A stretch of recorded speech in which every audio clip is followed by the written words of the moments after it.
శ్రీ గురుభ్యో నమ. భగవద్గీత 10వ అధ్యాయం విభూతి యోగము నుండి ఈవేళ మనం 11వ శ్లోకాన్ని పరిశీలన చేసుకుందాం. తేషామేవానుకంపాబ్దం అహమజ్ఞానజం తమః నాశయామ్యాత్మభావస్థో జ్ఞానదీపేన భాస్వత. భగవానులు చెబుతూ ఉన్నారు, ఈ యొక్క సత్యాన్ని మనం క్షుణ్ణంగా గమనిద్దాం. వారలకు అటువంటి లక్షణములు కలిగినటువంటి సద్భక్తి కలిగినటువంటి దయజూపుట కొరకే నేనే వారి అంతఃకరణమునందు నిలిచి ప్రకాశమానమగు జ్ఞాన దీపము చేత అజ్ఞానజన్యమగు అంధకారమును నశింపచేయుచున్నాను. సులక్షణములు కలిగి సద్భావన కలిగి నన్ను తెలుసుకోవాలనే భక్తి శ్రద్ధలు ఎవరికి కలిగి ఉంటుందో వారి అంతఃకరణ శుద్ధిని నేను అన్నీ కూడా వారికి అందిస్తున్నాను అని పరమాత్మ చెబుతూ ఉన్నాడు. నిరంతరము ప్రీతిపూర్వకముగా నన్ను సేవించు వారికి బుద్ధి యోగమును అనగా జ్ఞానమును ప్రసాదించేదనని క్రిందటి శ్లోకమునందు భగవానుడు తెలియజేసిరి. ఎందుల కట్టి బుద్ధియోగము నాతని కొసంగును ఆ కారణమిచ్చట తెలియజేయబడినది. సదాయాతనని గూర్చి చింతించుచు భక్తుల ఎడల భగవానునకు కనికరము కలుగును. తత్ఫలితముగా వారికి ఏదైనా ఉపకారము నొనర్చవలెనను కుతూహలము జనింప వారిని అనుగ్రహింప సమకట్టిన వాడై ప్రపంచములో గల సమస్త పదార్థముల కంటేను విలువైనదేదియో విచారించి దాని వలన జీవునకు భగవత్ సాక్షాత్కారము నిరతిశయ ఆనంద రూప కైవల్యము సంప్రాప్తించును.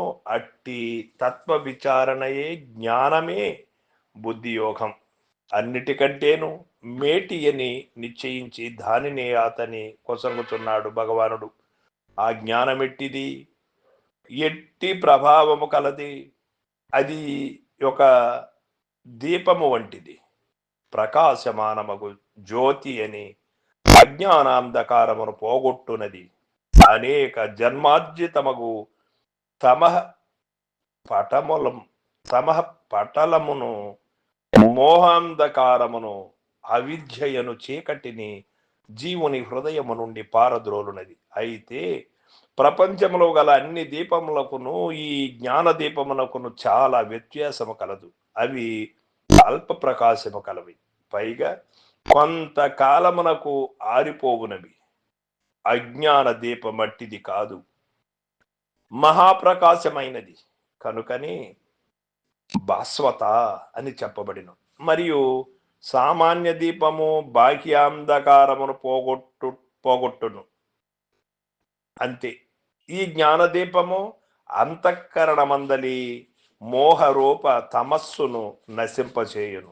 అజ్ఞానజం అని చెప్పినందువలన ఆ తమస్సు అజ్ఞానము నుండియే ప్రభవించుతున్నది అని తెలియచున్నది. అది అహంకార మమకారాది రూపమున ఉన్నదై జీవుని సంసార దుఃఖమునకు హేతువై అసత్యమును సత్యముగాను సత్యమును అసత్యముగాను తోపింపజేయుచున్నది. హృదయస్థమగు అట్టి అవిద్య అంధకారమును ఈ జ్ఞానదీపము నశింపచేయుచున్నది. అయితే ఆ జ్ఞానదీపం ఎట్లు లభించును?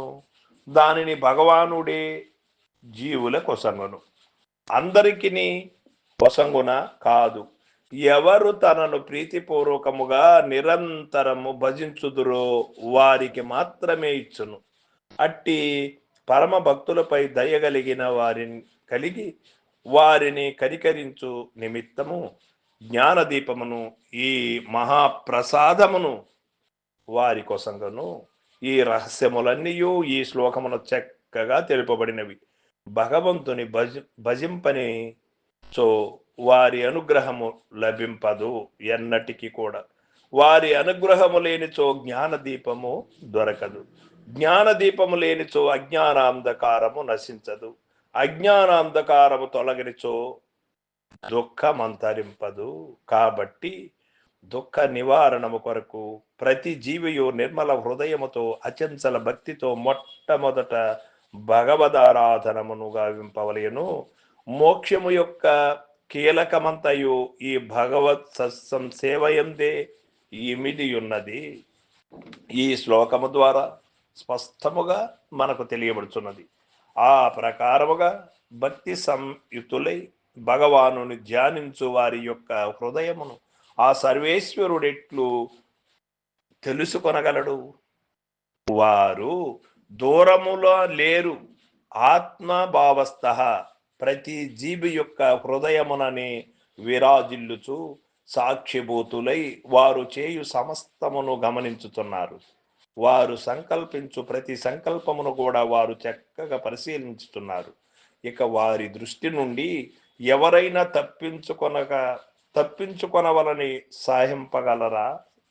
భగవంతునికి తెలియకుండా తప్పులు చేయకలమా?